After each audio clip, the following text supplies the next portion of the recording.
तो पुण्यात्माओं, परमात्मा हमें बताने आए थे कि तुम मनुष्य जीवन आप जी को मिला है परमात्मा प्राप्ति के लिए, और इसका कोई यूज नहीं। यदि आप ये कार्य नहीं करते हो, बाकी जो संतानोत्पत्ति, उनमें मोह ममता, उनकी परवरिश, ये तो पशु पक्षी आपसे भी ज्यादा प्यार और श्रद्धा से करते हैं। तो पशु और पक्षियों के जीवन में और आपके जीवन में कोई भिन्नता नहीं।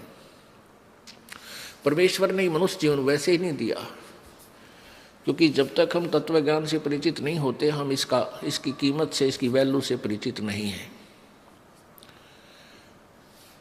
परमेश्वर ने ये हमें शरीर दिया मनुष्य का, इसमें सद्बुद्धि दी, हाथ पैर ऐसे दिए कि हम मकान बना सकते हैं, झोंपड़ी डाल सकते हैं, गर्मी सर्दी से बच सकते हैं, समय पर खाना बनाकर खा सकते हैं, मेहनत मजदूरी करके हम अपनी रोजी रोटी कमा सकते हैं। इसलिए दिया था परमात्मा ने कि ये सब सुविधा करके आप अपने एक छान डाल के, झोंपड़ी डाल के या मकान बना के, जैसे भी प्राकृतिक आपदाओं से बच सकते हो जो आपके भजन में बाधक हो सकती हैं। जैसे तूफान आता है, आंधी आ गई, ओले गिर गए, वर्षा आ गई, सर्दी ज़्यादा होगी, गर्मी अधिक होगी, उनसे बचने के लिए एक छान डाल लो, एक मकान बना लो साधारण सा, और अपनी रोजी रोटी के लिए काम भी करो और भगवान भी भजो। पुण्यात्माओं, काल ने इस कलयुग में सारे हथकंडे अपना लिए कि ये भगवान भक्ति ना कर सके ये मनुष्य। इतनी विज्ञान की तरक्की करवा दी, ऐसे रेडियो, टेलीविजन, एफएम, दिन रात चलने जा बकवास, किसी टाइम ऑन कर ले टीवी ने, जब नाच गाने शुरू पाएंगे। मोबाइलों के अंदर सारी बकवास भर लो, सारा दिन कान का लाए रहो, दूसरे ना पता के कर रहा, कान में ला और जेब में डाल ले, सुने जा बकवास सारा दिन। और फिर अब ये शिक्षा बना दी। अब शिक्षा इसलिए आवश्यक थी, काल ने तो बनाई है हमारे को भगवान से दूर करने के लिए, यह शिक्षा का स्तर। और परमेश्वर ने पता था कि ये शिक्षा स्तर आवेगा, शिक्षा का समय, तो मैं अपने बच्चों को अपनी पहचान बता सकूंगा, सदग्रंथों को दिखा सकूंगा। और जब आपको ज्ञान हो जाएगा, फिर आपके अंदर वो दोष नहीं रहेगा जो शिक्षा से उत्पन्न हुआ। क्या हुआ कि अब कितनी फैक्ट्रियां, कितने प्रकार के ये सरकारी कार्यालय खुल गए, इनमें जो एम्प्लॉइज हैं, कर्मचारी अधिकारी हैं, अब ये बहुत बिजी रहते हैं। आप देखो बैंक में एक कलर को समय नहीं, लगा रहता है। फिर वो सारा दिन तो वहाँ डिस्टर्ब माइंड आते, फिर क्या गुटी लाओगा या फिर टेलीविज़न चलाओगा मनोरंजन के लिए, और फिर पढ़ कर सो जाएगा, तड़के खा कर रोटी सवेरे फिर भाग लेगा। तो और पहले क्या होता था कि सब कोई भेड़ बकरियां पाला करता, कोई गऊ पाल लेता था, कोई वैसे मजदूरी कर लेता था छोटी मोटी, कोई मानसिक ऐसा काम नहीं था, ना किसी का टेंशन थी। परमात्मा टाइम पर टूक दिया करता था, भगवान पर आश्रित थे, वर्षा के लिए प्रार्थना करते रहते थे, मालिक को याद करते थे। तो भक्ति का तो समय वो था बहुत बेस्ट। और अब काल ने ये सारे हथकंडे अपना लिए। इनमें से एक शिक्षा भी है जो डिस्टर्ब करने के लिए हमें इतना ये छोटे मोटे खिलौने बना लिए, कोई जहाज बना लिया, रॉकेट बना ली, और इन्हीं से हम मान बैठे कि हम भगवान से भी सुप्रीम है। नहीं, ये भूल है जीव की। अगर 2 वर्ष वर्षा ना हो, परमात्मा दया ना करे, और जैसे पीछे हाहाकार मच गई थी, ग्लेशियर खत्म हो गया, और पानी भी नहीं रहेगा, ये हो जाएगा, ये जो चाहे सो कर दे। अब इतनी बर्फ गिर दी, ग्लेशियर कर दी सारे का। तो हम क्यों ना उस मालिक से अर्ज करें तो सब कुछ ठीक कर दे। विज्ञान तरीके से हम कितना क्या कर सकते हैं। तो अगर 2 वर्ष वर्षा ना हो ना, ये सारे रॉकेट, ये जहाज उस एयरपोर्ट पर खड़े खड़े जंग लगाए, इनका कोई बैठने नहीं पावे इनमें, न ये टेलीविजन देखे, क्योंकि पेट ना भरेगा। बकवास तो जब आवे, जब हमारे अंदर समय पर टूक मिल जाए प्राणी को। एक बार अकाल गिर गया था, एक भयंकर अकाल गिरा था, और 2 वर्ष पहले तो 1 वर्ष का अकाल बहुत होता था। तो उसमें इतनी हाहाकार मच गई कि जो दिल्ली के सेठ और राजा लोग होते थे, जो नान पुलाव खाया करते थे, उन्हें रोटी भी ना पाई, घास तोड़ तोड़ के खाए, धक्के खाते अंडे और मर गए भूखे। तो परमात्मा कहते हैं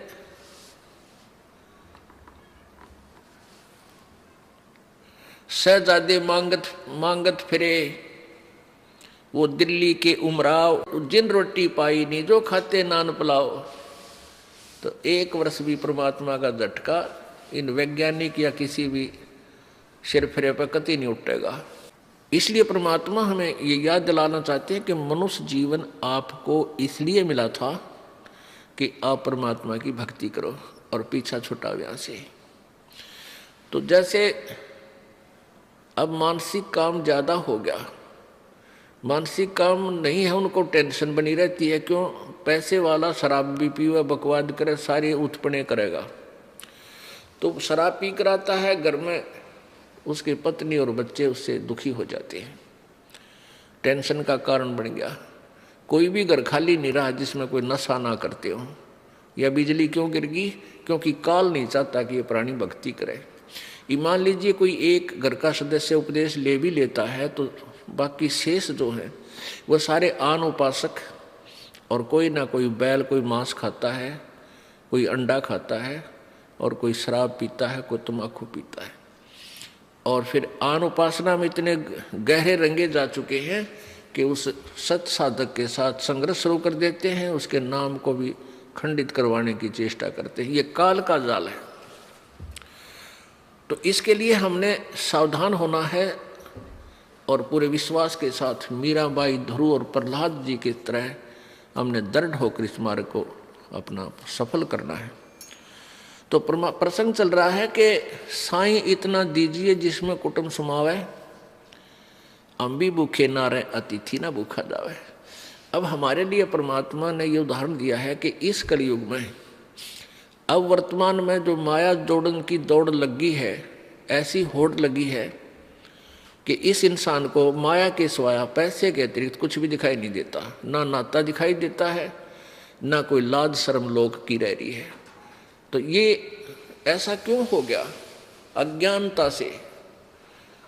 परमात्मा कहते हैं ये काया तेरी है नहीं, माया कहाँ से हो, और चरण कमल में ध्यान रखो, इन दोनों को खो।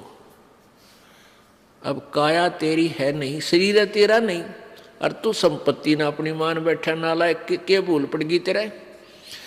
तुम मालिक को याद कर, ये ना तेरी शरीर है ना तेरा संपत्ति है, इन दोनों को भूल जा और मालिक ने याद रख। इस मिट्टी से ये 5 तव का पुतला जब ये समाप्त हो जाएगा, इसका समय पूरा होगा, उसी समय इसको सभा कर देंगे, जला देंगे, ये राख बन जाएगा, पहचान भी नहीं होगी ये किसकी है, और इसके ऊपर गद्दे लोटा करेंगे। और इस मिट्टी से हम लाभ उठा सकते हैं, परमात्मा पा सकते हैं, इस मिट्टी से हम सोना बना सकते हैं। उसको भूलकर हम केवल एक ही काम लगे रहते हैं, संपत्ति माया जोड़ने के। अब इधर पश्चिमी देशों में क्या है, माया की कमी नहीं रही, उनके पास बहुत धन हो गया। अब वो धन हो गया तो उनको धन बहुत हो गया, अब उनको शांति नहीं। शांति प्राप्त करने के लिए वो उस माया ने छोड़कर नो कहें बाहर जंगल में बैठते हैं, जा करके हफ्ता 10 दिन 15 दिन किसी तरह शांति मिले। तो पुण्यात्माओं, इस बीमारी ने कट्ठाई क्यों करे? परमात्मा पर विश्वास रखो, कैसे मदद करेगा भगवान आपकी। कबीर साहब कहते हैं साईं इतना दीजियो जिसमें कुटुंब समावे, हम भी भूखे ना रहें, अतिथि न भूखा जावे। इतना मांगिए। परमात्मा जब आप सच्ची भक्ति करोगे, आपके किसी भी कार्य में बाधा नहीं आने देगा। अब हम अपने परिवार के लिए जो मांग कहा है कि भी हम भी भूखे ना रहें और अतिथि ना भूखा जाए, सब कुछ आ गया। यानी रिक्वायरमेंट ऑफ द फैमिली, अपने परिवार की आवश्यकताओं को से अधिक डिमांड भगवान से नहीं करना। और फिर जो आपके पास पैसा शेष बचता है उसको पुण्य में अधिक लगाओ, जैसे परमेश्वर ने स्वयं ये लीला करके दिखाई।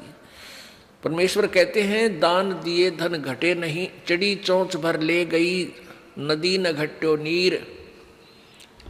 और दान दिए धन घटे नहीं, कह रहे साहिब कबीर। परमात्मा कहते हैं, देते को हर देत है जहां तहां से आन, और ना दिया फिर मांगते फिर यो, परमात्मा सुना नहीं कान। जैसे किसी ने पिछले जन्मों में पुण्य किया है, आज वो गाड़ियों में चलते हैं, बहुत अच्छी व्यवस्था घर की है, और जिन्होंने पूर्व जन्म में दान नहीं किया, आज वो गरीब इतने हो गए हैं, मजदूरी भी कर लेते हैं, कोई कागज चुगते फिरते हैं, दिए भाई बाबा दिए, कोई नहीं देता चवन्नी। तो क्यों नहीं देता? क्योंकि उसने पिछले जन्म में पुण्य नहीं किया। तो कहते हैं, परमात्मा कह रहे हैं कि देते को हर देत है। किसी ने दान किया है पूर्व जन्म में, तो आज भगवान उसके ठाठ कर रखे हैं, और अब भी दान करोगे तो इस जन्म में भी मिलेगा आपको, और अगले में भी, नेक्स्ट में भी मिलेगा। और दान करोगे ही नहीं तो दोगे, मिलेगा कहाँ से? देते को हर देत है जहां तहां से आन। और जिसने दान नहीं किया, नहीं दिया, सो मांगते फिर यो, परमात्मा सुने नहीं कान। धर्म बिना दापे नहीं, ये प्राणी प्रपंच, आस बिरानी क्यों करे तन दिया हो तो संच। एक समय परमात्मा कबीर जी जब यहाँ वो परमेश्वर बनारस के अंदर काशी में लीला करने आए हुए थे, वो यही ज्ञान प्रचार किया करते थे जैसे दास आपको बता रहा, जो परमात्मा ने, परमेश्वर कबीर जी ने 600 वर्ष पहले अपने मुख्य ज्ञान में, तत्व ज्ञान में बोला था। उसी ज्ञान को परमात्मा प्रचार किया करते थे। और दोनों धर्मों को, हिंदू और मुसलमानों को, दोनों को कहा करते, तुम एक ही प्रभु के बच्चे हो, तुम अलग अलग नहीं हो। तुम आपस में झगड़ा करते हो, एक दूसरे को हीन सिद्ध करने की चेष्टा करते हो, ये तुम्हारा व्यवहार ठीक नहीं, क्योंकि तुम परिचित नहीं परमात्मा से। हिंदू को कहते थे और मुसलमानों को भी समझा